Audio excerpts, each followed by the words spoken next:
ഹരേ ഹരേ ഹരേ രാമ രാമ രാമ ഹരേ ഹരേ ഹരേ കൃഷ്ണ കൃഷ്ണ കൃഷ്ണ ഹരേ ഹരേ ഹരേ രാമ രാമ രാമ.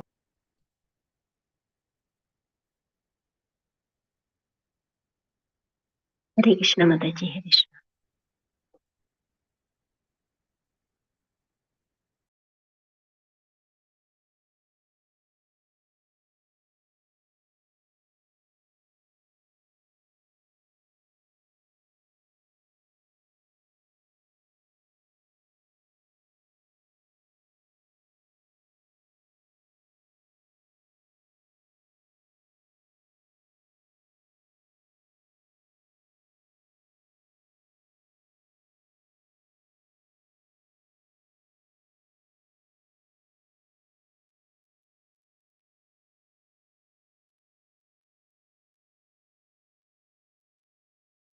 हरे कृष्णा.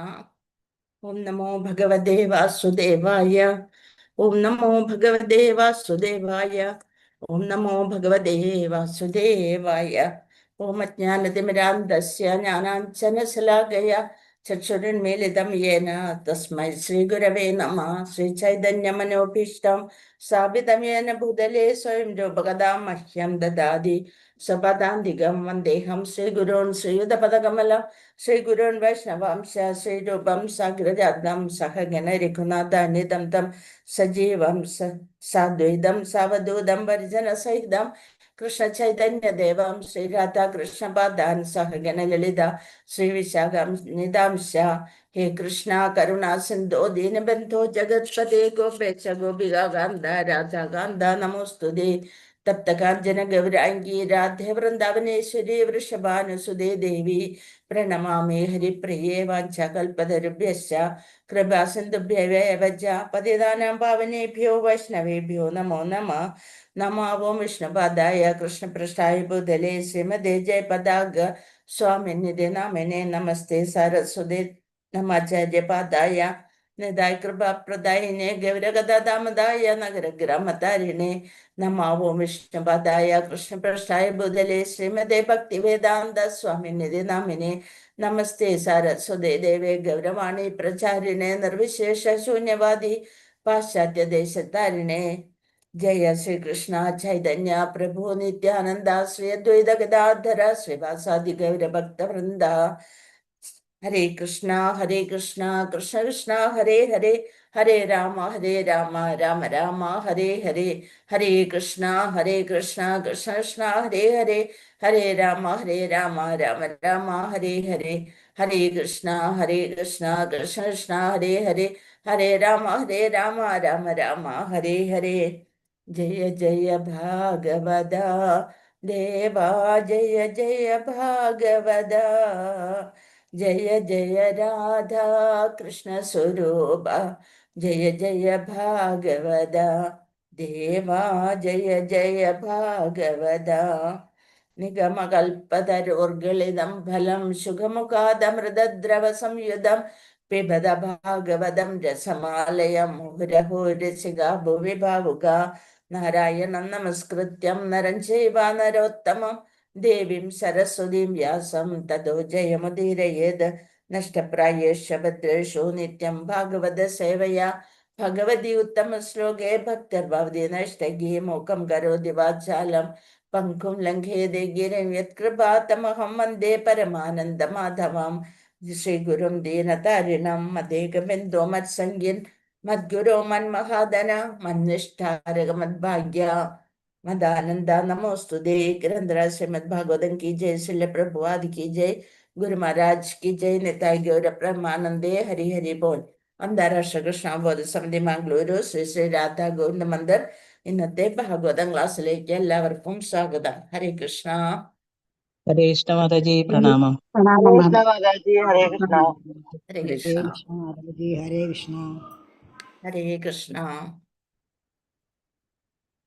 നമ്മൾ ഏഴാമത്തെ സ്കന്ധം ശ്ലോകം അധ്യായം 2 ഹിരണ്യകശിപു അസുരന്മാരുടെ രാജാവ് എന്ന അധ്യായത്തില് ശ്ലോകം 41 തുടങ്ങിയാണ് ഇന്ന് നമ്മൾ ചർച്ച ചെയ്യാൻ പോകുന്നത്.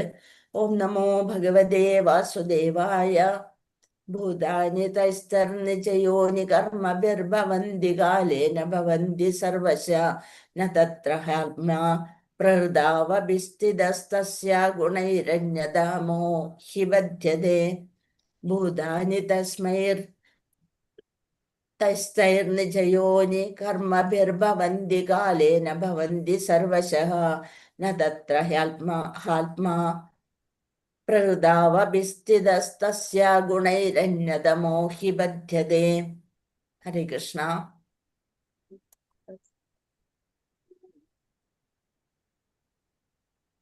ഭൂതാനി തൈസ്തൈർനിജയോനി ഭൂതാനി തൈസ്തൈർനിജയോനി ഭവന്തി ഭവന്തി കാലേന ഭവന്തി സർവശഃ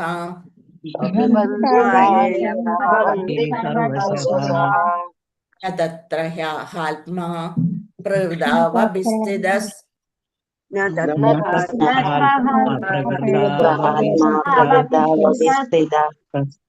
തസ്യ ഗുണൈരന്യതോ ഹി ബധ്യതേ.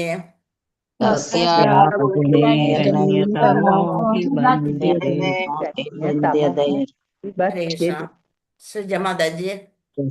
ഹരേ കൃഷ്ണ മാതാജി. ഹരേ കൃഷ്ണ മാതാജി. ഓം നമോ ഭഗവതേ വാസുദേവായ.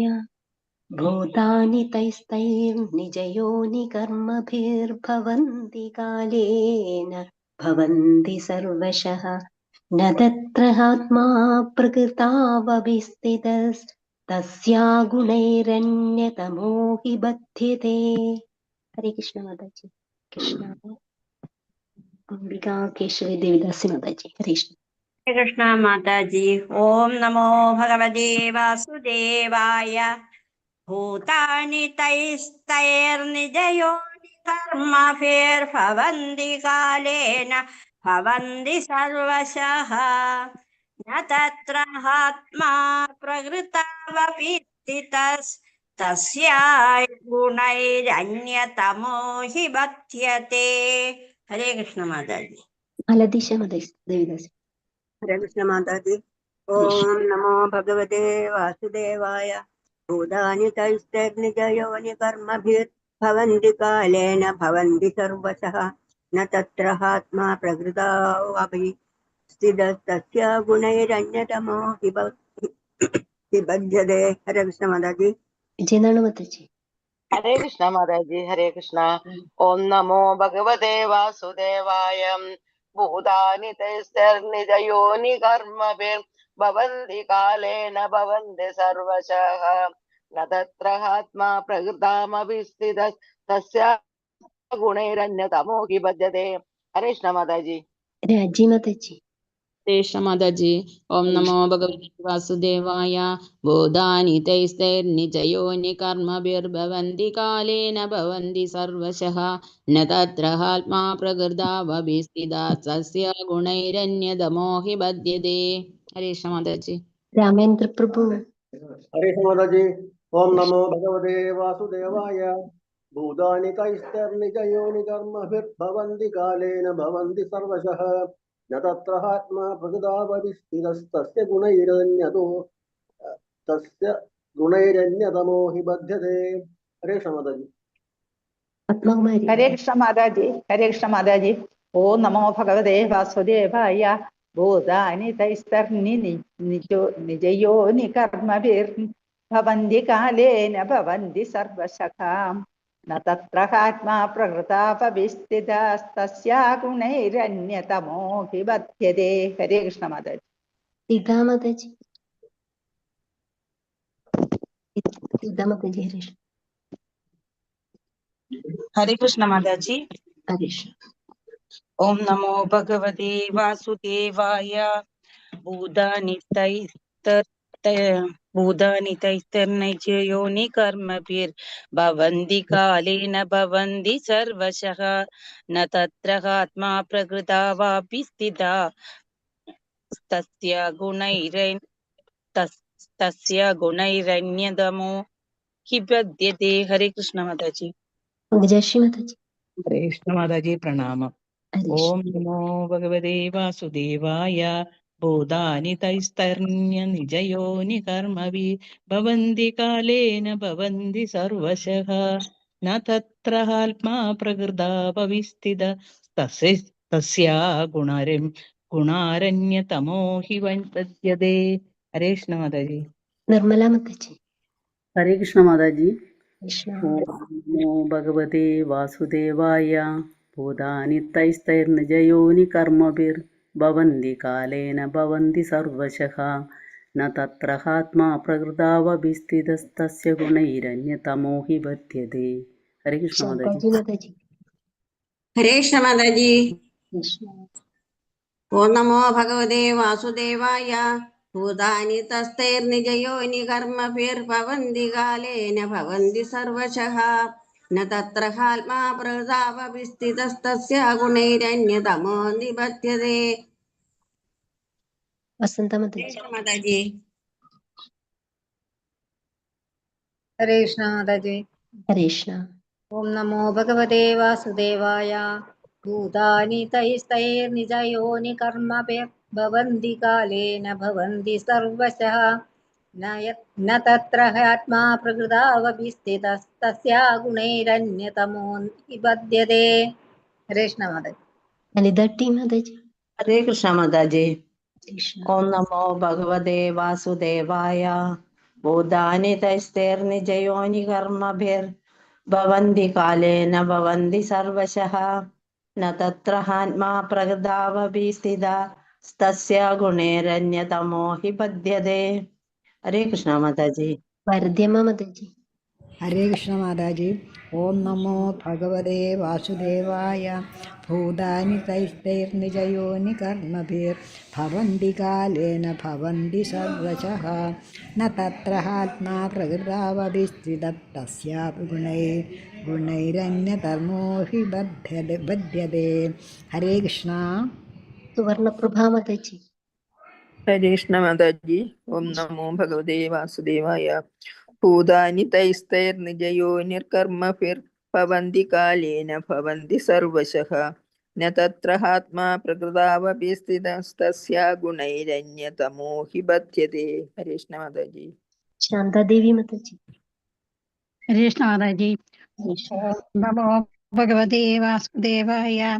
ഭൂതാനി തൈസ്തർനിജയോനി കർമ്മഭിർഭവന്തി കാലേന ഭവന്തി സർവശഃ ന തത്ര ആത്മാ പ്രകൃതിവിഭസ്ഥിതസ്തസ്യാ ഗുണൈരന്യതമോ ഹി ബധ്യതേ. ഹരേ കൃഷ്ണ മാതാജി. ഇതാരാണ്? ഫോൺ നമ്പർ മാത്രമേ ഉള്ളൂ, അൺമ്യൂട്ട് ചെയ്തു. ഹരേ കൃഷ്ണ മാതാജി. രമണി മാതാജിയാണ്. ഹരേ കൃഷ്ണ. ഓം നമോ ഭഗവതേ വാസുദേവായ. ഭൂതാനി തൈസ്തൈർനിജയോനി കർമ്മഭിർ ഭവന്തി കാലേന ഭവന്തി സർവശഃ ന തത്ര ആത്മാ പ്രകൃതാവഭിസ്ഥിത തസ്യാ ഗുണൈരന്യതമോ ഹി ബധ്യതേ. ഹരേ കൃഷ്ണ മാതാജി. ഉഷാ മാതാജി. ഹരേ കൃഷ്ണ മാതാജി. ഹരേ കൃഷ്ണ. ഓം നമോ ഭഗവതേ വാസുദേവായ. ഭൂതാനി തൈസ്തൈർനിജയോനി കർമ്മഭിർഭവന്തി കാലേന ഭവന്തി സർവശഃ ന തത്ര ആത്മാ പ്രകൃതാവഭിസ്ഥിതസ്തസ്യാ ഗുണൈരന്യതമോ നിബധ്യതേ. ഹരേ കൃഷ്ണ മാതാജി. ഹരേ തങ്കമണി മാതാജി. ഹരേ കൃഷ്ണ മാതാജി. ഓം നമോ ഭഗവതേ വാസുദേവായ. ഭൂതാനി തൈസ്തൈർനിജയോനി കർമ്മഭിർഭവന്തി കാലേന ഭവന്തി സർവശഃ ന തത്ര ആത്മാ പ്രകൃതാവഭിസ്ഥിതസ്തസ്യാ ഗുണൈരന്യതമോ ഹി ബധ്യതേ. ഹരേ കൃഷ്ണ. തനുപ്രദീപ് മാതാജി. തനുപ്രദീപ്. ഹരേ കൃഷ്ണ. ഹരേ കൃഷ്ണ മാതാജി. ഓം നമോ ഭഗവതേ വാസുദേവായ. ഭൂതാനി തൈസ്തൈർനിജയോനി കർമ്മഭിർഭവന്തി കാലേന ഭവന്തി സർവശഃ ന തത്ര ആത്മാ പ്രകൃതാവഭിസ്ഥിതസ്തസ്യാ ഗുണൈരന്യതമോ ഹി ബധ്യതേ. ഹരേ കൃഷ്ണ പ്രഭൃതി മാതാജി. ഹരേ കൃഷ്ണ മാതാജി. ഹരേ കൃഷ്ണ. ഓം നമോ ഭഗവതേ വാസുദേവായ. ഭൂതാനി തൈസ്തൈർനിജയോനി കർമ്മഭിർ ഭവന്തി കാലേന ഭവന്തി സർവശഃ ന തത്ര ആത്മാ പ്രകൃതാവപി സ്ഥിതസ്തസ്യ ഗുണൈരന്യതമോ ഹി ബധ്യത്തെ. ഹരേ കൃഷ്ണ മാതാജി. വിസലാക്ഷി മാതാജി. ഹരേ കൃഷ്ണ മാതാജി. ഹരേ കൃഷ്ണ. ഓം നമോ ഭഗവതേ വാസുദേവായ. ഭൂതാനി തൈസ്തൈർനിജയോനി കർമ്മഭിർഭവന്തി കാലേന ഭവന്തി സർവശഃ ന തത്ര ആത്മാ പ്രകൃതാവപി സ്ഥിതസ്തസ്യ ഗുണൈരന്യതമോ ഹി ബധ്യത്തെ. ഹരേ കൃഷ്ണ മാതാജി. വത്സല ഗോപാല മാതാജി. ഹരേ കൃഷ്ണ മാതാജി. കൃഷ്ണ.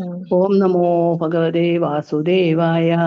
ഭൂതാനി തൈസ്തൈർനിജയോനി കർമ്മഭിർ ഭവന്തി കാലേന ഭവന്തി സർവശഃ ന തത്ര ആത്മാ പ്രകൃതാവപി സ്ഥിതാ തസ്യാ ഗുണൈരന്യതമോ ഹി ബധ്യതേ. ഹരേ കൃഷ്ണ മാതാജി. സിന്ധുസിക്ക് മാതാജി. ഹരേ കൃഷ്ണ മാതാജി.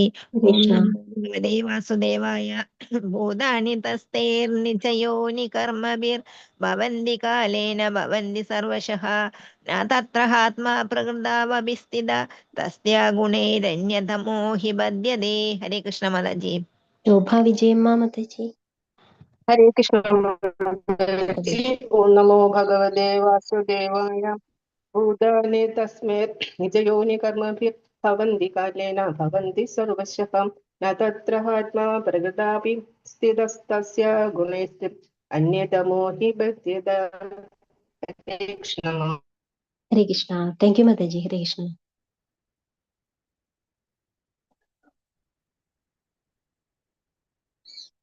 മയാതീത മാതാജി മ്യൂട്ടാണേ.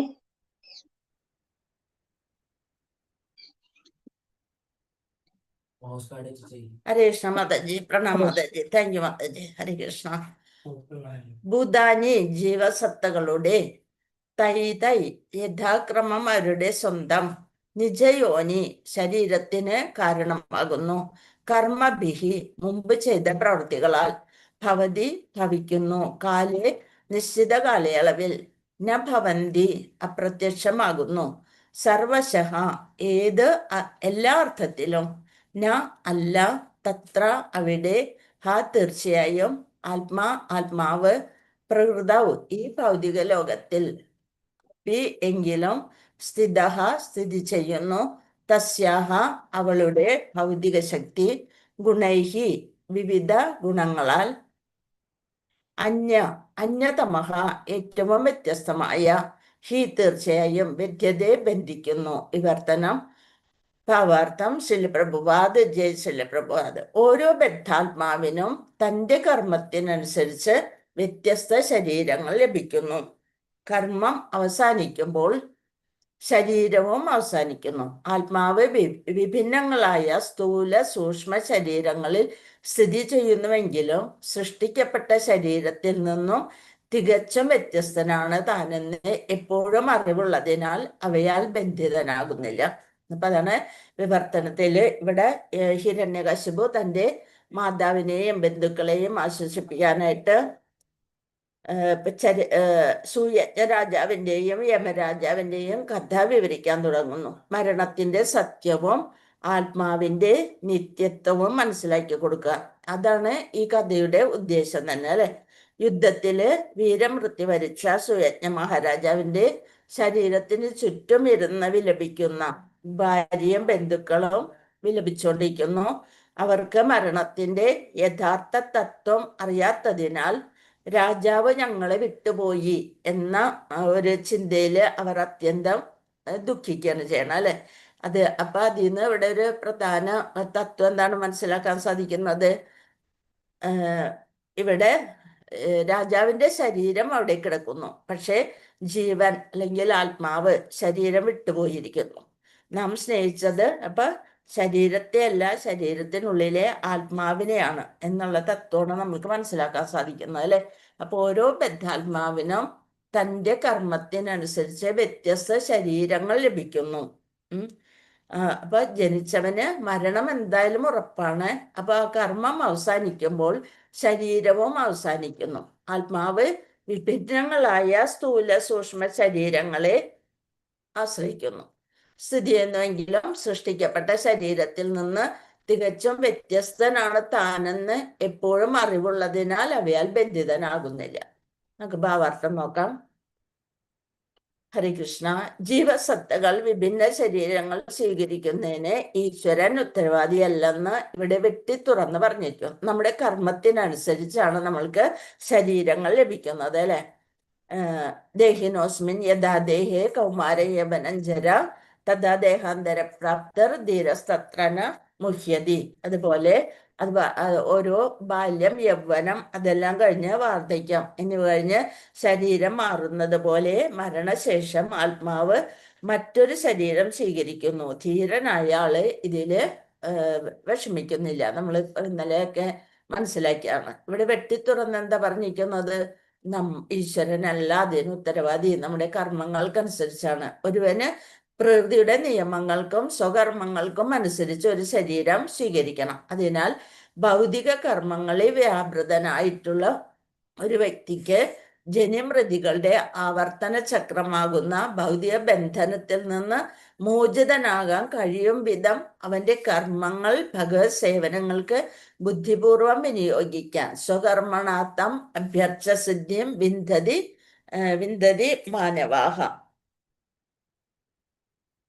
ഭഗവത്ഗീത 18:46 പറയുന്നതാണ്, യഥ പ്രവർത്തിർ ഭൂതാനം യേന സർവമിതം തദം സ്വകർമ്മണ തമഭ്യർച്ച സിദ്ധിം വിന്ദതി മാനവ.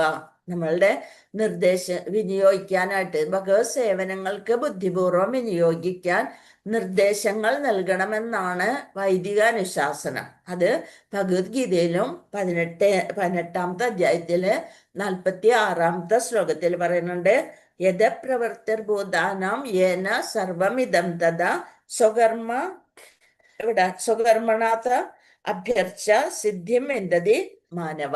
നമ്മുടെ നിർദ്ദേശങ്ങൾ നൽകാൻ ഭഗവാൻ എപ്പോഴും തയ്യാറാണ്. തീർച്ചയായും അദ്ദേഹത്തിന്റെ നിർദ്ദേശങ്ങൾ വളരെ വിപുലമായി ഭഗവത്ഗീതയിൽ നൽകിയിട്ടുണ്ട്.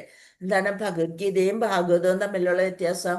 ഭഗവത്ഗീത ഭഗവാന്റെ വാണിയാണ്. ഭഗവാൻ തന്നെ അർജുനോട് പറഞ്ഞിരിക്കുന്നു. ഭാഗവതം എന്ന് പറയുന്ന ഭക്തനും ഭഗവാനും തമ്മിലുള്ള ആ ബന്ധത്തെ കാണിക്കാനാണ് ഭാഗവതം. അപ്പൊ ഭഗവത് വാണി, അതായത് ഭഗവത്ഗീതയില് അദ്ദേഹത്തിന്റെ നിർദ്ദേശങ്ങൾ, ഭഗവാന്റെ നിർദ്ദേശങ്ങൾ വളരെ വിപുലമായി നൽകിയിട്ടുണ്ട്. ഈ നിർദ്ദേശങ്ങൾ നാം പ്രയോജനപ്പെടുത്തിയാൽ ബദ്ധാവസ്ഥയിലും നമുക്ക് സ്വതന്ത്രരായി നമ്മുടെ യഥാർത്ഥ സ്വരൂപാവസ്ഥ നേടാൻ കഴിയും, അല്ലെ?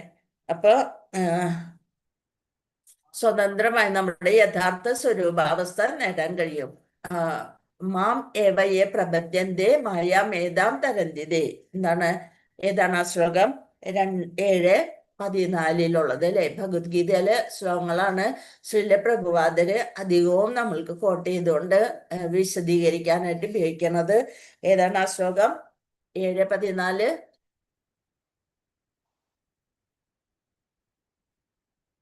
ശ്രീകൃഷ്ണ, ഓർമ്മയില്ലേ? അതിന്റെ പകുതി ഭാഗം ഇവിടെ കൊടുത്തിട്ടുണ്ട്. അതിന്റെ ആദ്യത്തെ ഭാഗം, ദേവി ഹ്യശ്യാം ഗുണമയി മമ മായ ദുരത്യയ മാമേവം യേ പ്രപദ്യന്തേ മായാമേതാം തരന്തിതേ. എന്ത്? ഭഗവാനെ തന്നെ പ്രാപിച്ചു കഴിഞ്ഞാല് ഭഗവാന്റെ ബഹിരംഗ ശക്തിയായ മായയെ നിഷ്പ്രയാസം തരണം ചെയ്യാൻ സാധിക്കും. അദ്ദേഹത്തെ ശരണം പ്രാപിച്ചാൽ, ഭഗവാനെ ശരണം പ്രാപിച്ചാൽ അവിടെ നിന്ന് നമ്മുടെ ചുമതല ഏറ്റെടുക്കുന്നു. നമ്മളെ കൊണ്ട് സാധിക്കാത്ത കാര്യങ്ങൾ എന്ത് ചെയ്യണം? അത് ഭഗവാന്റെ ബാഹ്യശക്തിയാണ്, നമ്മളെ കൊണ്ട് ഒന്നും ചെയ്യാൻ സാധിക്കില്ല എന്നുള്ളൊരു ബോധത്തോടെ പൂർണ്ണ ശരണാഗതി, ഭഗവാനില് ശരണാഗതി തേടണം വേണ്ടത്. അതാണ് പറയണത്. ഭഗവാൻ തന്നെ ഭഗവത്ഗീതയിൽ പറയുന്നുണ്ട്, ദേവി ഹേഷ്യ ഗുണമയി മമ മായ ദുരത്യയ. എന്റെ തന്നെ മായയാണ്. മാമേവയെ പ്രപദ്യന്തേ മായാമേതാം തരന്തിതേ. ഞാൻ തന്നെ വിചാരിച്ചാല്, എന്നിൽ ശരണാഗതി പ്രാപിച്ചാല് ആ ചുമതല ഭഗവാൻ ഏറ്റെടുക്കും. അതിനെ എങ്ങനെ തരണം ചെയ്തു പോകണമെന്നുള്ളത് ഭഗവാൻ തന്നെ ഏറ്റെടുക്കുമെന്നും ഭൗതിക ജീവിതത്തിൽ നിന്ന് പുറത്തു കടന്ന് ഭഗവത് സന്നിധിയിലേക്ക് പോകാൻ എങ്ങനെ കഴിയുമെന്ന് ചൂണ്ടിക്കാട്ടി തരുമെന്ന് നമുക്ക് ദൃഢവിശ്വാസം ഉണ്ടാകണം. അത് ഭഗവാനെ കൊണ്ട് ഭഗവാൻ എവിടെയാണ് ഇത്ര അകലിരിക്കണത് എന്നുള്ളൊരു ചിന്തയേ വേണ്ട. നമ്മൾ ഭഗവാനിൽ അങ്ങോട്ട് സമർപ്പിക്കുക. എന്നിട്ട് ഭഗവാനിലെ ദൃഢവിശ്വാസത്തിന് ഒരു വാക്കുണ്ടല്ലോ, എന്തെന്നാ പറയാ? ഹരേ കൃഷ്ണ. ഭഗവാനിലുള്ള ദൃഢവിശ്വാസത്തിന് എന്താണ് ഒരു പ്രത്യേക സംസ്കൃത വാക്ക്? വ്യാവസായിക ബുദ്ധി. ഹരേ കൃഷ്ണ. അല്ല മാതാജി, ഹരേ കൃഷ്ണ. എങ്ങനെ ഉണ്ടായിരിക്കണം നമ്മൾക്ക്? ശ്രദ്ധ എന്നുള്ളതിന് നമ്മൾ ശ്രദ്ധിക്കുക എന്നല്ല, ദൃഢവിശ്വാസം എന്നാണ് അതില്. ഭഗവാനില് ശ്രദ്ധ ഉണ്ടാവണം. ഭഗവാനിൽ അത്രയും നമ്മൾക്ക് ദൃഢവിശ്വാസം ഉണ്ടാകണം. അത്തരം ശരണാഗതി ഇല്ലെങ്കിൽ ഭഗവാൻ നമ്മളെ രക്ഷിക്കും എന്നുള്ളൊരു ഉറപ്പ്. മറ്റ് ബന്ധുക്കളോ ആരും നമ്മുടെ കൂടെ ഉണ്ടാവില്ല. എല്ലാം പെട്ടെന്നൊരു കുലുക്കം വരികയാണെന്നുണ്ടെങ്കിൽ എല്ലാവരും നമ്മളെ വിട്ടുപോകും. ഓരോരുത്തരെ രക്ഷിക്കാനാണ് അവരവര് ശ്രമിക്കുക. അപ്പൊ ഭഗവാനില് ശരണാഗതി പ്രാപിച്ചാല് ഭഗവാൻ എപ്പോഴും നമ്മളുടെ കൂടെ ഉണ്ടാകും എന്നൊരു ശ്രദ്ധ. ആ ശ്രദ്ധയ്ക്ക് പറയണതാണ് ദൃഢമായ വിശ്വാസം. അത്തരം ശരണാഗതി ഇല്ലെങ്കിൽ ഒരാൾ ചിലപ്പോൾ ഒരു മൃഗത്തിൻ്റെയോ അല്ലെങ്കിൽ ഒരു ദേവന്റെയോ അങ്ങനെ ഏതെങ്കിലും ഒരു പ്രത്യേക ശരീരം സ്വീകരിക്കാൻ ബാധ്യസ്ഥനാകും.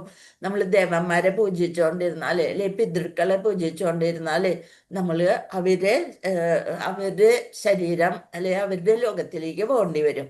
അപ്പൊ അതേസമയം ഭഗവാൻ ശ്രീകൃഷ്ണൻ നമ്മളുടെ കൂടെ ഉണ്ടാവും. എല്ലാത്തിനും കൂടെ നമ്മുടെ ഉള്ളിലിരുന്ന് നമുക്ക് നിർദ്ദേശങ്ങൾ നൽകുന്ന ആ ഭഗവാൻ തന്നെ ഉണ്ടാകുന്നുള്ള ദൃഢമായ വിശ്വാസം ഉണ്ടെങ്കിൽ ഏതൊരു പ്രത്യേക ഭഗവാൻ നമ്മളെ രക്ഷിക്കും. അല്ലെന്നുണ്ടെങ്കിലോ ഒരു ദേവന്റെയോ അങ്ങനെ അല്ലെങ്കിൽ ഒരു മൃഗത്തിൻ്റെയോ അങ്ങനെ ഏതെങ്കിലും ഒരു പ്രത്യേക ശരീരം സ്വീകരിക്കാനായിട്ട് ബാധ്യസ്ഥനാകും. ശരീരം യഥാകാലം ലഭിക്കുകയും നഷ്ടപ്പെടുകയും ചെയ്യുമെങ്കിലും ആത്മാവ് വാസ്തവത്തിൽ ശരീരവുമായി കലരുന്നില്ല. വാസാംസി ജീർണാനി. ശരീരം നശിക്കുമ്പോ ശരീരത്തെ വിട്ട് ആത്മാവ് മറ്റൊരു ശരീരം തേടി പോകുന്നു. താൻ പാപകരമായി സഹവർത്തിച്ചിരുന്ന ഭൗതിക ഗുണങ്ങളാൽ കീഴ്പ്പെടുത്തപ്പെടുന്നു.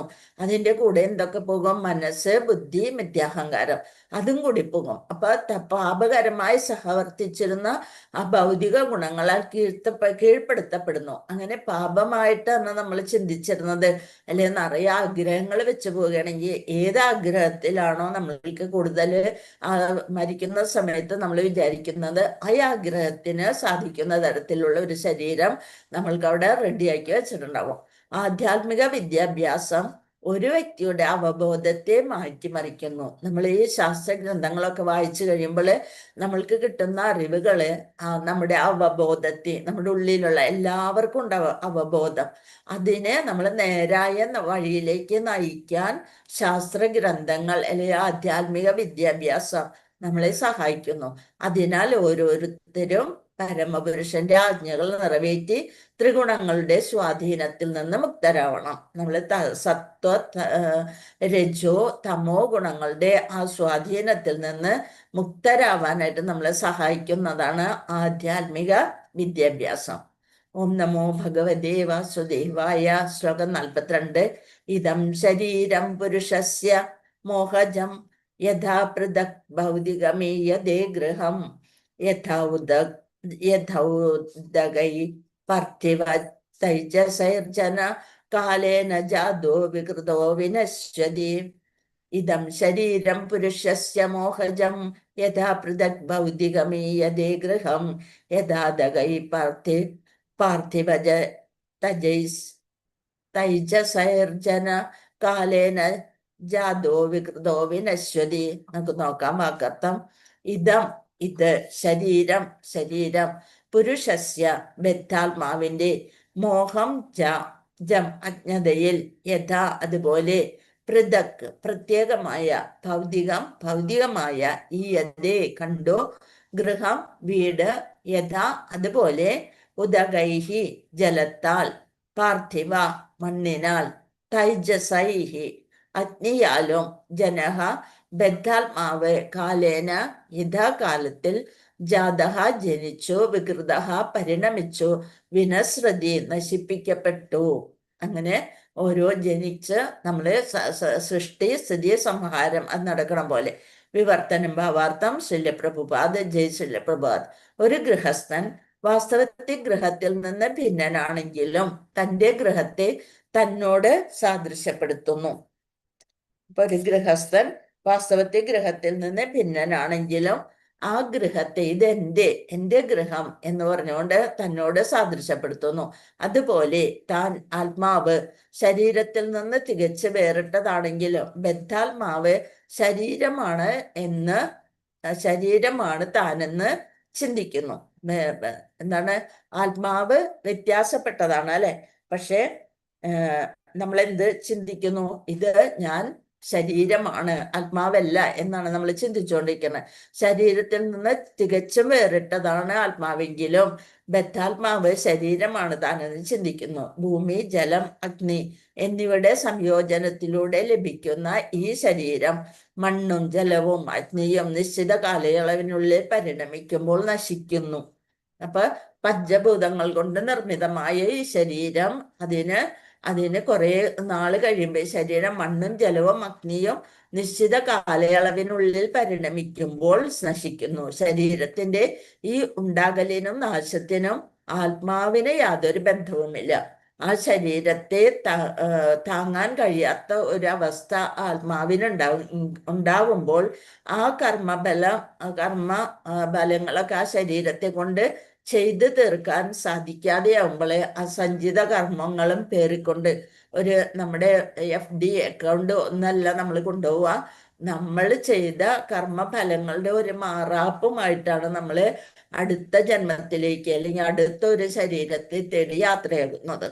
അപ്പൊ നമ്മള് വളരെ ധനവാനായിരുന്നു, വളരെ പേരും പ്രശസ്തിയും ഉണ്ട്, അതൊന്നും നമ്മൾക്ക് ഇവിടുന്ന് കൊണ്ടുപോകാൻ പറ്റില്ല അല്ലെ.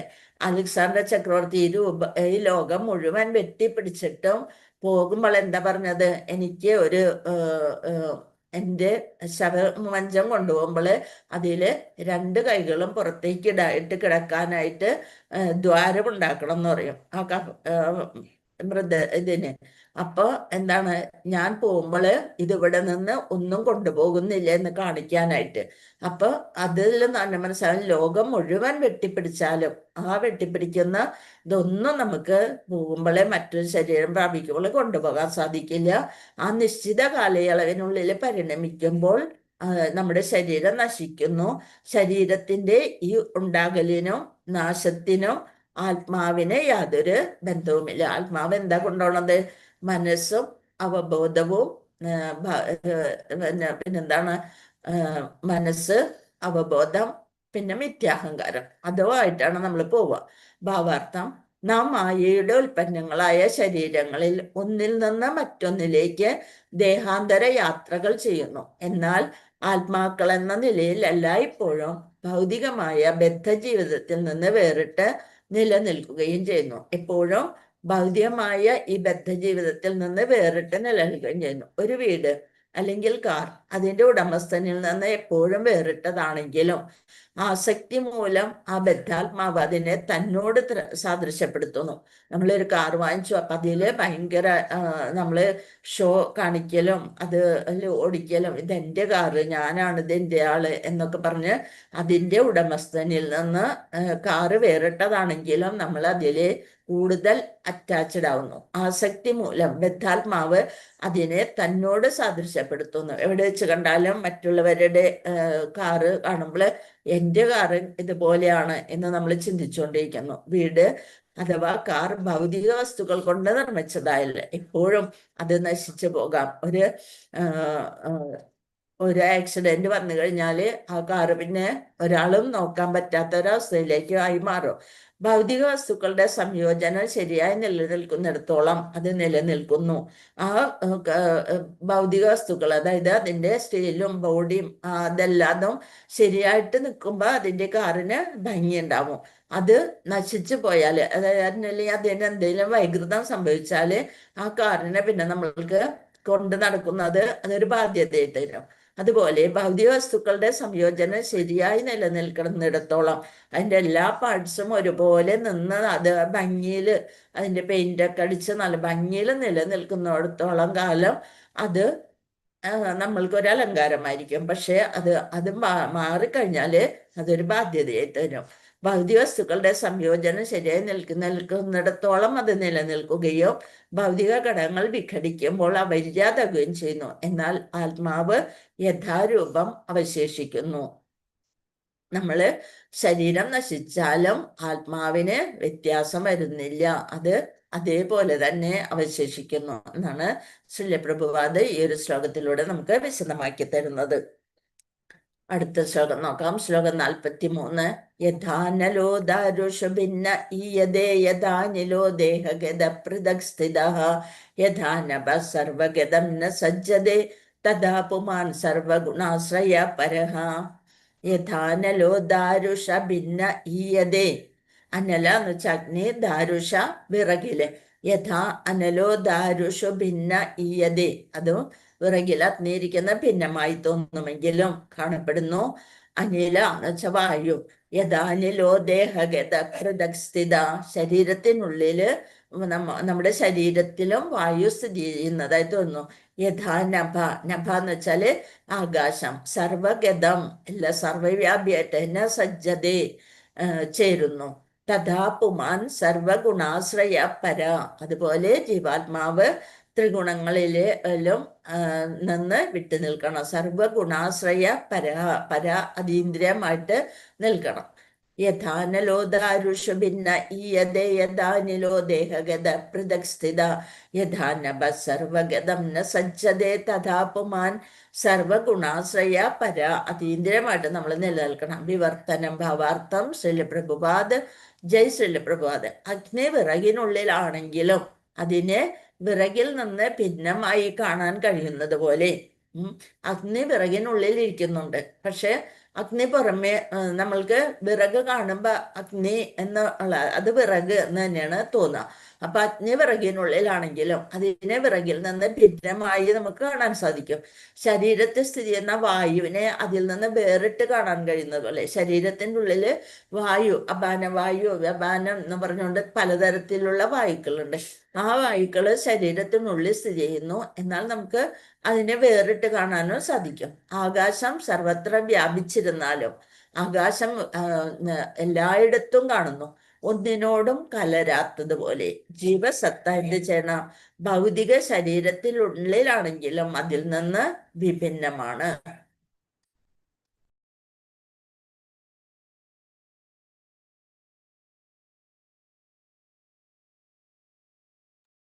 ഹരേ കൃഷ്ണ. ഭാവാർത്ഥം. ശ്രീല പ്രഭുപാദ്. ജയ് ശ്രീല പ്രഭുപാദ്. ഭൗതിക ശക്തിയും ആധ്യാത്മിക ശക്തിയും ഉത്ഭവിക്കുന്നത് തന്നിൽ നിന്നാണെന്ന് ഭഗവത്ഗീതയിൽ ഭഗവാൻ വിശദീകരിച്ചിട്ടുണ്ട്. ഭൗതിക ശക്തിയും ആധ്യാത്മിക ശക്തിയും ഉത്ഭവിക്കുന്നത് തന്നിൽ നിന്നാണെന്ന് ഭഗവത്ഗീതയിൽ ഭഗവാൻ വിവരിച്ചിട്ടുണ്ട്.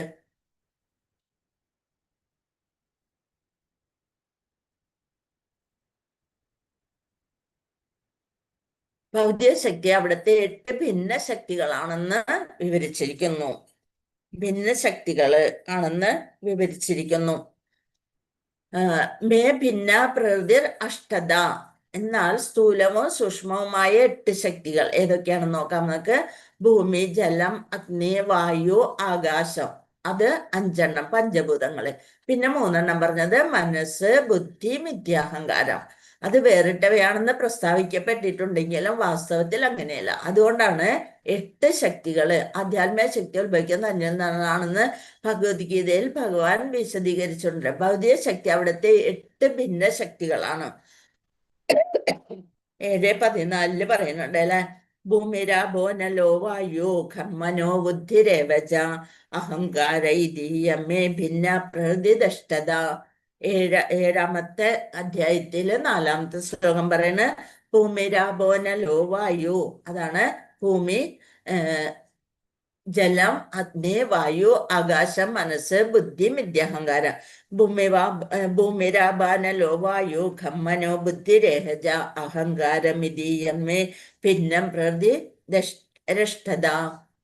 ഭിന്ന പ്രകൃതി അഷ്ടത. അപ്പൊ സ്ഥൂലവും സൂക്ഷ്മവുമായ 8 ശക്തികൾ ഭൂമി, ജലം, അഗ്നി, വായു, ആകാശം, മനസ്സ്, ബുദ്ധി, മിഥ്യാഹങ്കാരം. അപ്പൊ ഇത്രയും ആകാശം വരെയുള്ളത് ആ പഞ്ചഭൂതങ്ങൾ നമ്മൾ ഇവിടെ തന്നെ ഉപേക്ഷിക്കുന്നു. നമ്മുടെ സൂക്ഷ്മ ശരീരത്തോടു കൂടി, അല്ലെങ്കിൽ എന്താണ്, ശരീരവും ആത്മാവിനോട് കൂടി മനസ്സ്, ബുദ്ധി, വിദ്യാഹങ്കാരം അത് ആത്മാവിനോടൊപ്പം സഞ്ചരിക്കുന്നു. വാസ്തവത്തിൽ അങ്ങനെയല്ല. അഗ്നി വേറിട്ടവാണെന്ന് പ്രസ്താവിക്കപ്പെട്ടിട്ടുണ്ടെങ്കിലും വാസ്തവത്തിൽ അങ്ങനെയല്ല.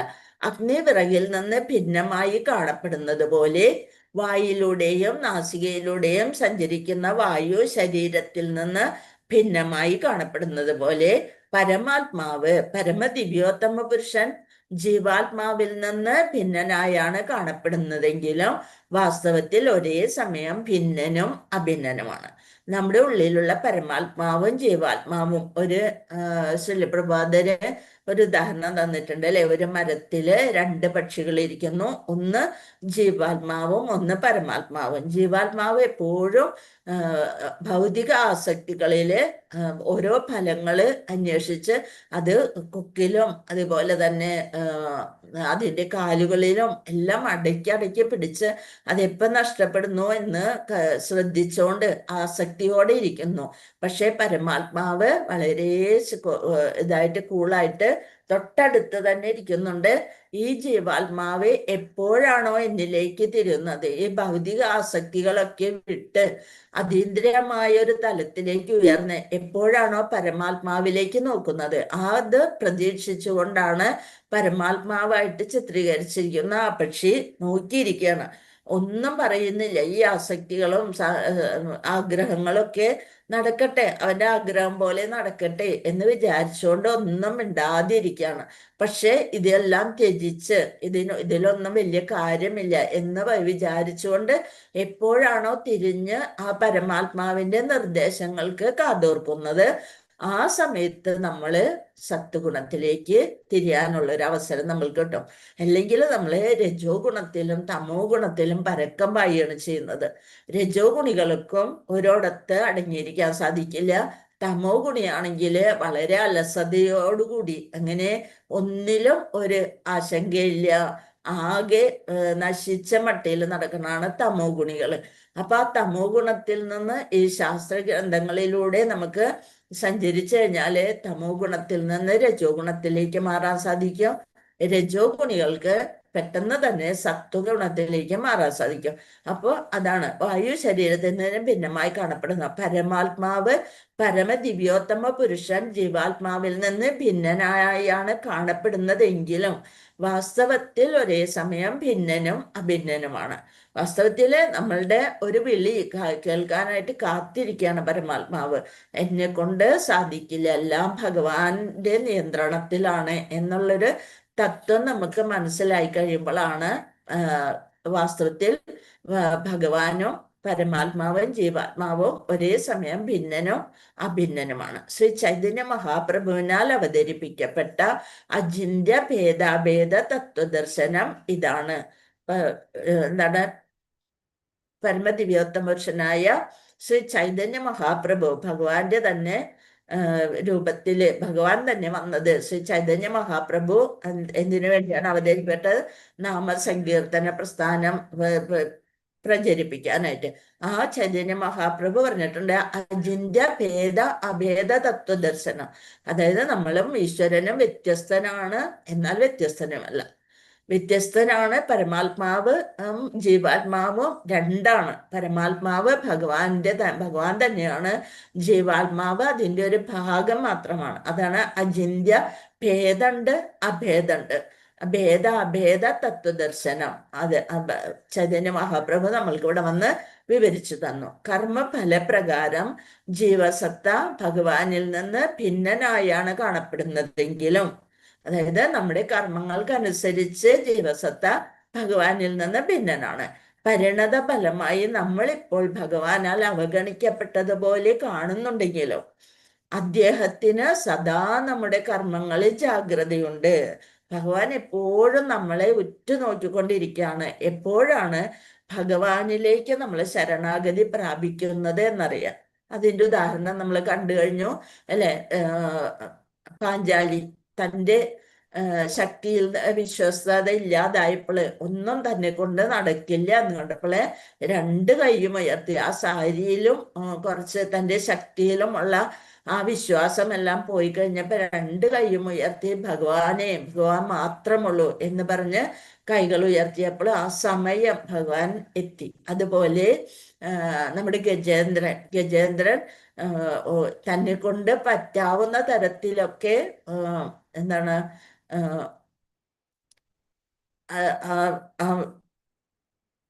എന്താണ് നക്ത്രം അല്ലെ, മുതലയുടെ പിടിയിൽ നിന്ന് ഊരാൻ നോക്കി. പക്ഷെ സാധിക്കാതെ ആയപ്പോളെ അവിടെ കിടന്നിരുന്ന ഒരു താമര ഉയർത്തിക്കൊണ്ട് ഭഗവാനെ ആ സമയത്ത് ഭഗവാനെ ഓർക്കാനുള്ളൊരു അവബോധത്തിൽ വന്നു. അതേവരെ അങ്ങനെയൊന്നും എനിക്ക് ശക്തിയുണ്ട്, എൻ്റെ ചുറ്റും ബന്ധുക്കളുണ്ട്, ഇതെല്ലാം വിചാരിച്ചുകൊണ്ട് ഇങ്ങനെ അഹങ്കരിച്ചുകൊണ്ടാണ് അവിടെ ജലക്രീഡ നടത്തിയിരുന്നത്. ആ സമയത്ത് എന്താ പറഞ്ഞ, എന്നെ കൊണ്ട് പറ്റില്ല. കുറേ വർഷങ്ങളോളം അവർ തമ്മിൽ, മുതലയും ആനയും തമ്മിലുള്ള യുദ്ധം ചെയ്തു. മുതലയ്ക്ക് വെള്ളത്തിൽ ശക്തി കൂടുതലാണ്, ആനയ്ക്ക് കരയിലാണ് ശക്തി കൂടുതൽ. അത് മനസ്സിലാക്കുന്നില്ല. അതിൻ്റെ ആ ശക്തിയിലുള്ള അമിതമായ വിശ്വാസം കാരണം അത് വിചാരിച്ചു എന്നെ കൊണ്ട് സാധിക്കുമെന്ന് വെച്ചു. എല്ലാവരും അതിനെ വിട്ട് പോയി കഴിഞ്ഞപ്പോൾ എന്ത് ചെയ്തു, പിന്നെ ഒരാളും ഇനി ആ ആനയ്ക്കും ഗജേന്ദ്രനും ഒന്നും പറ്റുന്നില്ല എന്ന് കണ്ടപ്പോൾ അവിടെ ഉണ്ടായിരുന്ന ഒരു താമര കയ്യിലെടുത്തുകൊണ്ട് ഭഗവാനെ സ്തുതിച്ച ആ മാത്രയിൽ തന്നെ ഭഗവാൻ ഗരുഡ വാഹകനായി അവിടെ എത്തി. ആദ്യം തന്നെ മുതലയെ, ഭക്തന്റെ കാലിൽ പിടികൂടിയിരുന്ന ആ മുതലയെ ആദ്യം മുക്തി കൊടുത്തു. അതിനുശേഷം ഗജേന്ദ്രനും മുക്തി കൊടുത്ത കഥയൊക്കെ നമ്മൾക്കറിയാം. അപ്പൊ ഭഗവാൻ ആ വിളിപ്പുറത്തുണ്ട്. നമ്മള് ആ ഒരു ശ്രദ്ധ എന്ന് വെച്ചാൽ എന്താ അർത്ഥം പറഞ്ഞാൽ, നമ്മള് വിശ്വാസം, അതായത് ഏറ്റവും വലിയ വിശ്വാസം. നമ്മുടെ കർമ്മങ്ങളെ ജാഗ്രതയുണ്ട്. അതിനാൽ ഏത് പരിസ്ഥിതിയിലും നാം അവിടുത്തെ സർവേശ്വരത്വത്തെ ആശ്രയിക്കുകയും അദ്ദേഹവുമായുള്ള അടുത്ത ബന്ധം, നമ്മൾ അദ്ദേഹത്തിൻ്റെ കൂടെ ആയിരുന്നു. അവിടുന്ന് നമ്മൾ നമ്മളുടെ സ്വാതന്ത്ര്യത്തിന് വേണ്ടി വിട്ടുപോന്നതാണ്. അപ്പൊ അടുത്ത ബന്ധം മറ്റ് ഉള്ളവരോടല്ല നമുക്ക് കൂടുതൽ ബന്ധമുള്ളത്, ഭഗവാനിലാണ് ബന്ധമുള്ളത്. ആ ബന്ധം വീണ്ടെടുക്കുകയും ചെയ്യണം. ദൃഢവിശ്വാസം. നാം ഭഗവാന്റെ മേൽക്കോയ്മയെയും നിയന്ത്രണത്തെയും നിശ്ചയമായും ആശ്രയിക്കണം. ഹരേ കൃഷ്ണ. ഓം നമോ ഭഗവതേ വാസുദേവായ. ശ്ലോകം 44. ഹരേ കൃഷ്ണ. ഇവിടെ ആ സുയജ്ഞ രാജാവിന്റെ കുരുക്ഷേത്ര ആ രാജാവിന്റെ കഥ തന്നെയാണ് തുടരുന്നത്. സുയജ്ഞോ നന്വയം ശേരേ മൂഢായ മനുഷോജത യശ്രോതായോ അനുവക്തേഹ സാദൃശ്യേത കർഹിച്ചിത്ത്.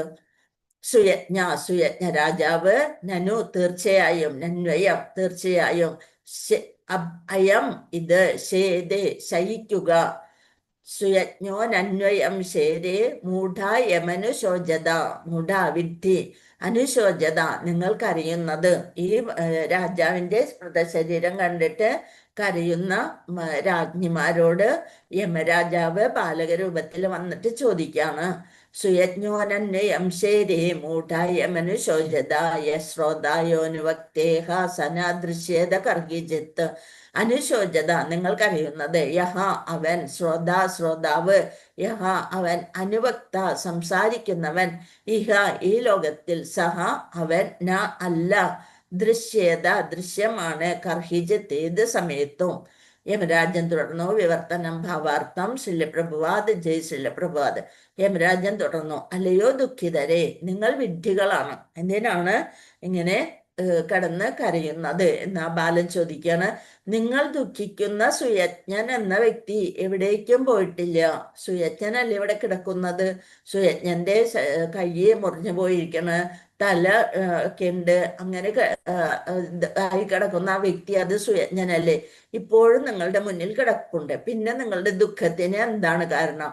നേരത്തെ അദ്ദേഹം നിങ്ങൾ പറയുന്നത് കേൾക്കുന്നതായും നിങ്ങൾക്ക് മറുപടി നൽകുകയും ചെയ്തിരുന്നു. അപ്പോൾ ഈ ശരീരത്തിൽ നിന്നാണ് നിങ്ങൾക്ക് മറുപടി കിട്ടിയിരുന്നെങ്കിൽ മുൻപ് നിങ്ങൾ പറയുന്നതിനൊക്കെ മറുപടി പറയുന്നു. എന്നാൽ ഇപ്പോൾ അയാൾ കാണാതെ നിങ്ങൾ ദുഃഖിക്കുന്നു, അയാളെ കാണാതെ നിങ്ങൾ ദുഃഖിക്കുന്നു. അയാളെ കാണുന്നില്ല എന്ന് പറഞ്ഞ് നിങ്ങൾ ദുഃഖിക്കുന്നു. ഇത് വൈരുദ്ധ്യമുള്ള പെരുമാറ്റമാണ്. സുയജ്ഞൻ അവിടെ കിടക്കുന്നുണ്ട്, എന്നിട്ടും അദ്ദേഹം പോയി, അദ്ദേഹത്തിനെ കാണുന്നില്ല എന്ന് പറഞ്ഞുകൊണ്ട് നിങ്ങൾ കരയുന്നു.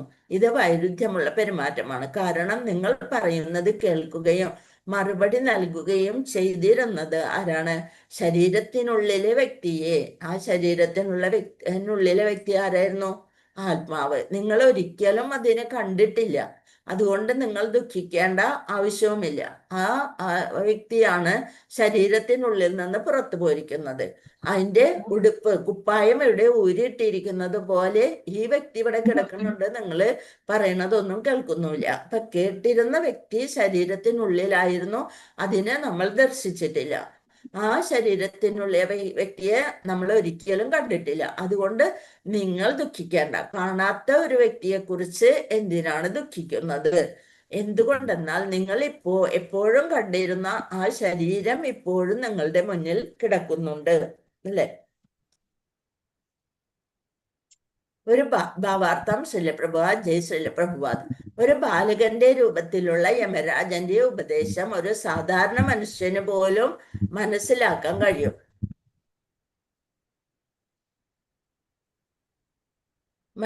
ഉപദേശം ഒരു സാധാരണ മനുഷ്യന് പോലും മനസ്സിലാക്കാൻ കഴിയും. ശരീരത്തെ ആത്മാവായി കരുതുന്ന ഒരു സാധാരണ മനുഷ്യൻ തീർച്ചയായും ഒരു മൃഗത്തിനോട് ഉപമിക്കണം. യസ്യാത്മ ബുദ്ധി ഗുണഭേതൃ ധാതുകേ സ ഏവ ഘോരജ. നമ്മള് അതിനു മുമ്പ് പഠിച്ച ഒരു ശ്ലോകമാണ്, അല്ലെ? ഏതാണ് ശ്ലോക 24 നമ്മൾ പഠിച്ചതാണ്. ആ ശ്ലോകം തന്നെ ഒന്നും കൂടി പറയാന്, അല്ലെങ്കിൽ സ ഏവ ഖോ ഗര, പശുവിന്റെയും കഴുതയുടെയും പോലെയാകുന്നു പറഞ്ഞ. മരണാനന്തരം ഒരു വ്യക്തി ശരീരം വിട്ടുപോകുമെന്ന് ഒരു സാധാരണ മനുഷ്യന് പോലും മനസ്സിലാകും. മരിച്ചവന്റെ ശരീരം അവിടെ ഉണ്ടെങ്കിലും അയാളുടെ ബന്ധുക്കൾ അതിനു മുന്നിലിരുന്ന് ഞങ്ങളെ വിട്ടുപോയല്ലോ എന്നാണ് സാധാരണ വിലപിക്കാറുള്ളത്. വെറും ഒരു സാധാരണക്കാരൻ മാത്രമായതിനാൽ അവന് മരിച്ചവന്റെ ശരീരം മാത്രമേ കാണാൻ കഴിയുന്നുള്ളൂ. ഒരു ശുദ്ധാത്മാവ് അല്ലെ ഒരു മുക്താത്മാവിനാണെങ്കിൽ ആത്മാവ് വിട്ടുപോകുന്നതും ഭഗവാന്റെ സാന്നിധ്യവും ആ പരമാത്മാവിന്റെ സാന്നിധ്യം ഒക്കെ ഒരു മുക്താത്മാവ് കാണാൻ സാധിക്കും. പക്ഷെ നമ്മൾ സാധാരണ നമ്മുടെ ഭൗതികേന്ദ്രിയങ്ങൾ കൊണ്ട് അതീന്ദ്രിയമായ ഒന്നിനെയും കാണാൻ സാധിക്കില്ല. അപ്പൊ ഞങ്ങളെ വിട്ടുപോയല്ലോ എന്ന് വിലപിക്കുന്നത് നമ്മൾ ഈ ദേഹം കണ്ടിട്ടാണ്. വെറും ഒരു സാധാരണക്കാരൻ മാത്രമായതിനാൽ അവന് മരിച്ചവന്റെ ശരീരം മാത്രമേ കാണാൻ കഴിയുന്നുള്ളൂ, ആത്മാവിനെ കാണാൻ കഴിയുന്നില്ല. അതുകൊണ്ട് അങ്ങനെ കേഴുന്നത്, അതുകൊണ്ടാണ് അങ്ങനെ പറഞ്ഞ് കരയുന്നത്. ഭഗവത്ഗീതയിൽ വിവരിച്ചിട്ടുള്ളതുപോലെ ദേഹിനോസ്മിൻ യഥാ ദേഹേ, എന്താണ് 2:13 ദേഹിനോസ്മി യഥാ ദേഹേ കൗമാര യവനഞ്ജര തഥാ ദേഹാന്തര പ്രാപ്തർ ധീരസത്രത മുഹ്യതേ. ശരീരത്തിന്റെ ഉടമസ്ഥനായ ആത്മാവ് ഉള്ളിൽ സ്ഥിതി ചെയ്യുന്നു.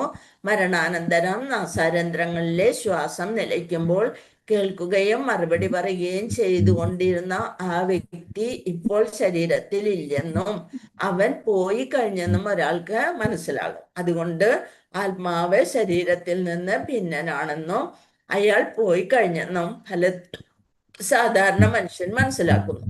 അത് നമ്മളോട് മറുപടി പറഞ്ഞിരുന്നതും നമ്മളുമായിട്ട് സല്ലപിച്ചിരുന്നതും നമ്മളോട് ദേഷ്യപ്പെട്ടിരുന്നതും എല്ലാം ആത്മാവ്, ആ ജീവ ചൈതന്യം നഷ്ടപ്പെട്ടു. ഇത് വെറും ജഡമാണ്. അതുകൊണ്ട് ആത്മാവ് ശരീരത്തിൽ നിന്ന് ഭിന്നനാണെന്നും അയാൾ പോയി കഴിഞ്ഞെന്നും ഫലത്തിൽ സാധാരണ മനുഷ്യൻ മനസ്സിലാക്കുന്നു.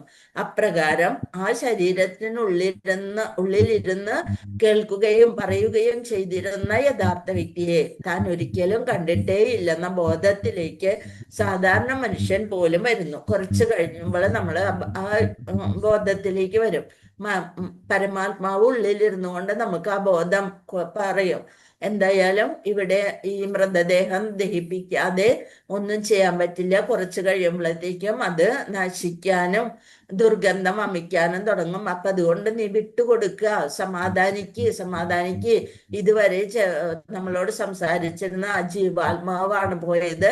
ശരീരത്തെ ഇനി അടക്കം ചെയ്താൽ മാത്രമാണ് ആ ശരീരത്തിന് ആ ആത്മാവിന് മറ്റൊരു ശരീരം ലഭിക്കുകയുള്ളൂ. അല്ലെങ്കിൽ വീണ്ടും ഈ കിടക്കുന്ന ശരീരത്തിൽ ശരീരത്തിനോടുള്ള ആ ബന്ധം കൊണ്ട് ആ ശരീരത്തിലേക്ക് അള്ളിപ്പിടിച്ച് കയറാനായിട്ട് ആത്മാവ് ശ്രമിച്ചുകൊണ്ടേയിരിക്കും. അപ്പൊ അതുകൊണ്ട് നമ്മുടെ ഉള്ളിലിരുന്ന് പരമാത്മാവ് നമ്മൾക്ക് നിർദ്ദേശം നൽകിക്കൊണ്ടിരിക്കും, വിട്ടുകൊടുക്കുക എന്നുള്ളത്.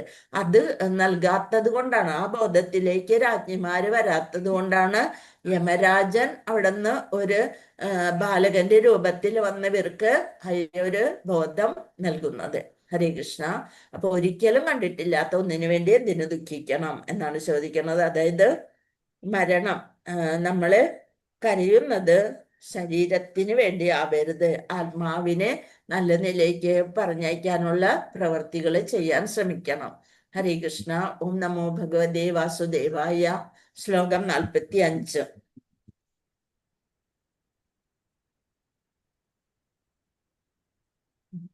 ന ശ്രോതാനാനുവക്തായ മുഖ്യോപ്യത്ര മഹാനസോ യസ്തിഹേന്ദ്രിയവാനാത്മാന സജാന്യ പ്രാണദേഹയോ. ന ശ്രോതാനാനുവക്തായ മുഖ്യോപ്യത്ര മഹാനസോ യസ്തിഹേന്ദ്രിയവാനാത്മാ സജാന്യ പ്രാണദേഹയോ. ന അല്ല,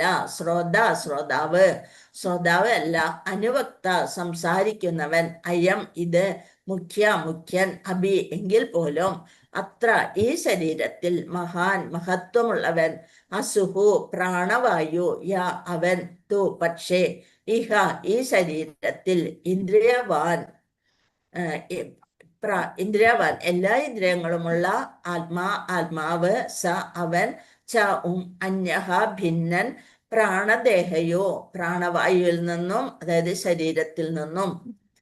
വിവർത്തനം ഭാവാർത്ഥം. ശ്രീല പ്രഭുപാദ്. ജയ് ശ്രീല പ്രഭുപാദ്.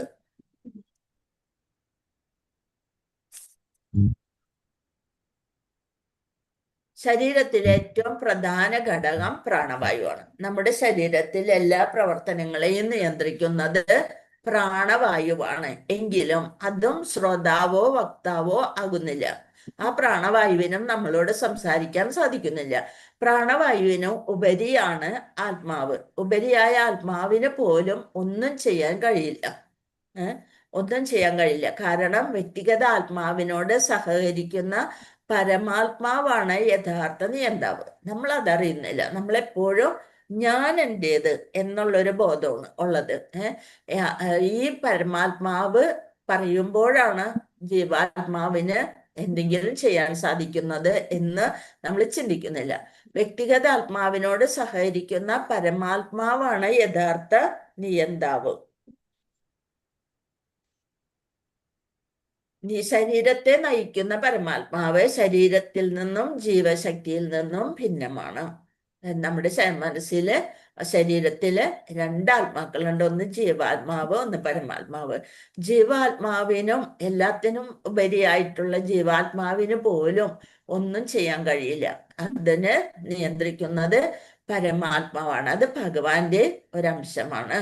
ജീവാത്മാവും ഭഗവാന്റെ അംശം തന്നെ. മറ്റേത് പരമാത്മാവ് ഭഗവാൻ സ്വയം.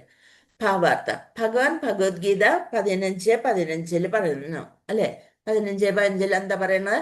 സർവസ്യ ശാഖം ഹൃദയ സന്നിവിഷ്ടോ മത്ത സ്മൃതിജ്ഞാനം അബോഹനം ച വേദൈശ്ച സർവൈരഹമേവ വേദ്യോ വേദാന്ത കൃത്വേദ വിദേവ ചഹ. ഞാൻ എല്ലാവരുടെയും ഹൃദയത്തെ സ്ഥിതി ചെയ്യുന്നു. സ്മൃതികളും ജ്ഞാനവും വരുന്നത് എന്നിൽ നിന്നാണ് അല്ലെ? 15-ാമത്തെ ഇതിൽ പറയുന്നത് എല്ലാം സ്മൃതിയും വിസ്മൃതിയും, നമ്മൾ ഓർക്കുന്നതും മറക്കുന്നതും നമ്മൾക്ക് കിട്ടുന്ന അറിവും എല്ലാം വരുന്നത് ഭഗവാനിൽ നിന്നാണ്. ആത്മാവ് എല്ലാ ശരീരത്തിലും സന്നിഹിതനാണെങ്കിലും ദേഹിനോസ്മിൻ യഥാദേഹേ 2:13 പറയണ അല്ലെ? ദേഹിനോസ്മിൻ യഥാദേഹേ കൗമാരം യവനഞ്ജര തഥാ ദേഹാന്തര പ്രാപ്തർ ധീരസ്തത്രന മുഹ്യതേ. ഒരു ബാല്യം, കൗമാരം അതൊക്കെ കഴിഞ്ഞ് വാർദ്ധക്യം വന്ന് നഷ്ടപ്പെട്ടാലും ധീരസ്തത്രന മുഹ്യതേ, ധീരനായ ആള് അതില് വിഷമിക്കുന്നില്ല.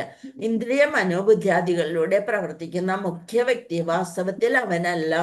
ആത്മാവിന് പരമാത്മാവിന്റെ സഹകരണത്തോടെ പ്രവർത്തിക്കുവാൻ മാത്രമേ കഴിയൂ. ഏറ്റവും പ്രധാനപ്പെട്ടതാണ് അത്. ആത്മാവ് നമ്മുടെ എന്ന ജീവൻ ഞാൻ എന്ന ഭാവം അവിടെയും വരാൻ പറ്റില്ല. ആത്മാവിന് പരമാത്മാവിന്റെ സഹകരണത്തോടെ പ്രവർത്തിക്കാൻ മാത്രമേ കഴിയൂ. എന്തുകൊണ്ടെന്നാൽ പ്രവർത്തിക്കുകയോ പ്രവർത്തിക്കാതിരിക്കുകയോ ചെയ്യാൻ പരമാത്മാവാണ് അവന് നിർദ്ദേശങ്ങൾ നൽകുന്നത്. മത്ത സ്മൃതിജ്ഞാനം അബോഹനം ച. അപ്പൊ അതിന് എല്ലാം കൊടുക്കുന്നതോ ജ്ഞാനോ മറവിയും എല്ലാം കൊടുക്കുന്നത് ഭഗവാൻ തന്നെയാണ്. അദ്ദേഹത്തിന്റെ അനുവാദമില്ലാതെ ആർക്കും പ്രവർത്തിക്കാൻ സാധ്യമല്ല, അല്ലെ? അദ്ദേഹത്തിന്റെ അനുവാദമില്ലാതെ ആർക്കും പ്രവർത്തിക്കാൻ കഴിയില്ല. എന്തുകൊണ്ടെന്നാൽ പരമാത്മാവ് ഉപദ്രഷ്ടാവും. നമ്മൾ പറഞ്ഞു സാക്ഷി. ഒരു സാക്ഷിയെ പോലെ അവിടെ രണ്ട് പക്ഷികൾ ഇരിക്കുമ്പോൾ ഒന്ന് സാക്ഷിയെ പോലെ ഇരിക്കുന്നു, മറ്റേ പക്ഷി എന്ത് ചെയ്യുന്നു അത് നോക്കി സാക്ഷിയെ പോലെ മാത്രം ഒന്നും ഉരിയാടുന്നില്ല. അനുമതിദായകൻ ആവുന്നു. അത് അനുമതിദായകനുമാകുന്നു. വ്യക്തിഗത ആത്മാവിന്റെ എല്ലാ പ്രവർത്തനങ്ങളുടെയും മേൽനോട്ടക്കാരനാണ്.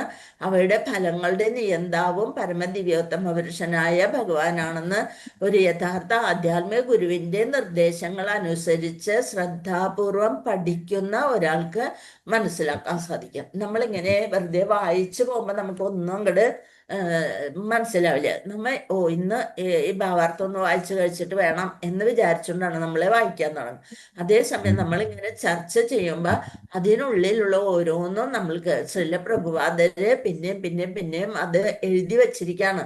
അതാണ് ഓരോ ശ്ലോകങ്ങളുടെ ഇമ്പോർട്ടൻ്റ് ആയിട്ടുള്ളത്, അതിനോടനുബന്ധിച്ചുള്ളത് പിന്നെയും പറയണത്.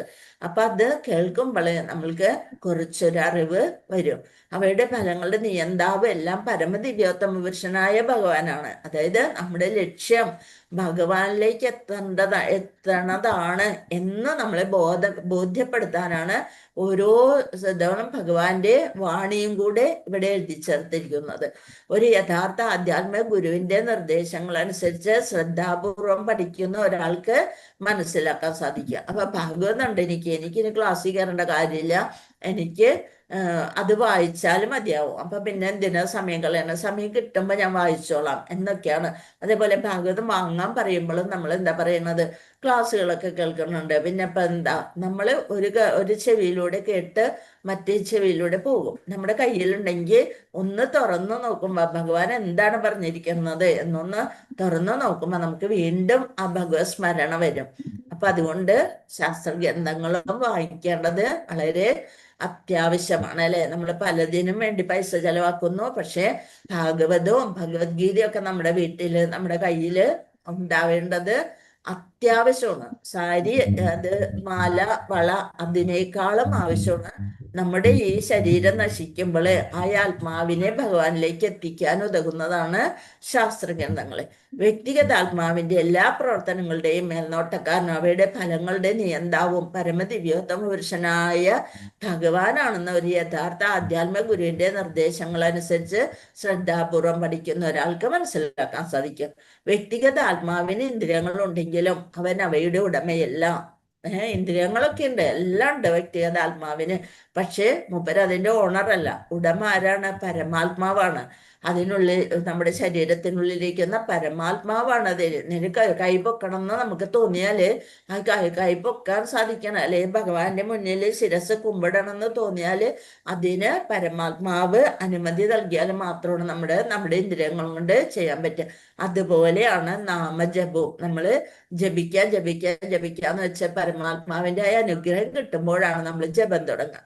പരിണത ഫലമായി പരമാത്മാവിനെ ഋഷികേശൻ എന്ന് വിളിക്കുന്നു. എല്ലാ ഇന്ദ്രിയങ്ങളെയും നിയന്ത്രിക്കുന്ന ഋഷികേശൻ എന്ന് വിളിക്കുന്നു. അതുപോലെ പരമാത്മാവിന്റെ നിർദ്ദേശമനുസരിച്ച് അദ്ദേഹത്തെ ശരണം പ്രാപിച്ച് സന്തോഷവാനായിരിക്കാൻ വ്യക്തിഗത ആത്മാവ് ഉപദേശിക്കപ്പെടുകയും ചെയ്യുന്നു. സർവധർമാൻ പരിത്യജ്യ മാമേകം ശരണം വ്രജ അഹം താം സർവപാപേഭ്യോ മോക്ഷയിഷ്യാമി മാം ശുച. നിനക്ക് ഉറപ്പ് തരുന്നു, അല്ലേ? 18-ാമത്തെ അധ്യായത്തിൽ 78-ാമത്തെ ശ്ലോകം പറയുന്നു, സർവധർമാൻ പരിത്യജ്യ മാം ഏകം ശരണം വ്രജ. ഭഗവാന്റെ വാണി അഹം ത്വാം സർവ പാപേഭ്യോ മോക്ഷയിഷ്യാമി മാ ശുച, നിനക്ക് ഉറപ്പ് തരുന്നു. അപ്രകാരം അവൻ അമരത്വം പ്രാപിക്കുകയും സച്ചിദാനന്ദപൂർണമായ ജീവിതം എന്ന അത്യുന്നത വിജയം നേടാൻ കഴിയുന്ന ആധ്യാത്മിക സാമ്രാജ്യത്തിലേക്ക് മാറ്റപ്പെടുകയും ചെയ്യും. ചുരുക്കത്തിൽ വ്യക്തിഗത ആത്മാവ് ശരീരത്തിൽ നിന്നും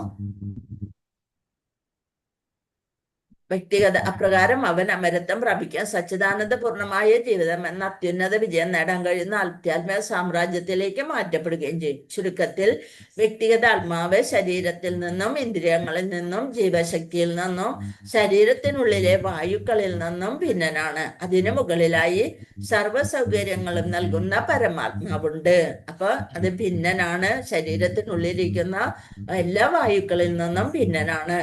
അതിനു മുകളിലായിട്ട് സർവ്വ സൗകര്യങ്ങളും നൽകുന്ന പരമാത്മാവുണ്ട്. സർവവും പരമാത്മാവിന് സമർപ്പിക്കുന്ന വ്യക്തിഗത ആത്മാവ് ശരീരത്തിനുള്ളിൽ സന്തോഷവാനായി കഴിയുന്നു. നമ്മൾ എന്ത് വേണം? പരമാത്മാവിൽ അല്ലെ ഭഗവാന് ശരണാഗതി പ്രാപിച്ചാല് നമ്മളുടെ എല്ലാ ബന്ധനത്തിൽ നിന്നും ഭഗവാൻ നമ്മളെ സംരക്ഷിക്കും. ആ ആത്മാവിനെ, ആ പരമാത്മാവിന്റെ നിർദ്ദേശങ്ങള് നമ്മള് അനുസരിക്കാൻ ബാധ്യസ്ഥരാണ്. ഹരേ കൃഷ്ണ കൃഷ്ണ കൃഷ്ണ ഹരേ ഹരേ, ഹരേ രാമ രാമ രാമ ഹരേ ഹരേ. പാഞ്ചകൽപതരുശ്ച കൃപാസിന്ധുഭ്യേർഭജ പതിതാനം പാവനേഭ്യോ വൈഷ്ണവേഭ്യോ നമോ നമഃ. അനന്തകോടി വൈഷ്ണവ ഭക്തവൃന്ദി की जय, श्रील प्रभुपाद की जय, श्री गुरुदेव की जय, निताई गौर प्रेमानंदे. हरि हरि बोल. हरे कृष्णा माता जी, प्रणाम.